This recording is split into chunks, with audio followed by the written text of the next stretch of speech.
है एवरीवन। तो हर दिन की तरह मैं आज भी चला आया डे 74 को लेके। आज है मेरा डे 74 ऑफ 365।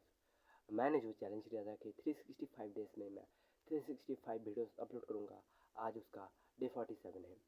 तो आज बहुत मैं खुश हूँ कि मैं आज भी आ पाया कैमरे के सामने, और हर दिन मैं आ रहा हूँ कैमरे के सामने एक नए दिन को लेके और एक नए वीडियो को लेके।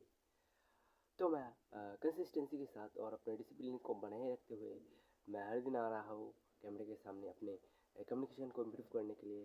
थोड़ा बहुत तो हुआ है कम्युनिकेशन इम्प्रूव, आगे भी होगा, और मैं नहीं रुकूंगा और हर दिन आऊँगा और हर दिन अपलोड करूँगा वीडियोस, चाहे कुछ भी हो जाए। आज भी तबीयत ठीक नहीं था, फिर भी मैं वीडियो बना रहा हूँ। तो बहुत अच्छा लग रहा है कि मैं आज भी आ रहा हूँ, और मेरा एग्ज़ाम ख़त्म हो चुका है और मैं अभी नए सेमेस्टर में आ चुका हूँ, थर्ड सेमेस्टर में। तो बहुत अच्छा लग रहा है, और आप लोगों को एक खुशखबरी भी देना है, 2-3 दिन बाद वो बताऊँगा। तो चलो आज के लिए मैं इतना ही रखता हूँ, तो मैं मिलता हूँ नेक्स्ट डे पे, तब तक के लिए बाय।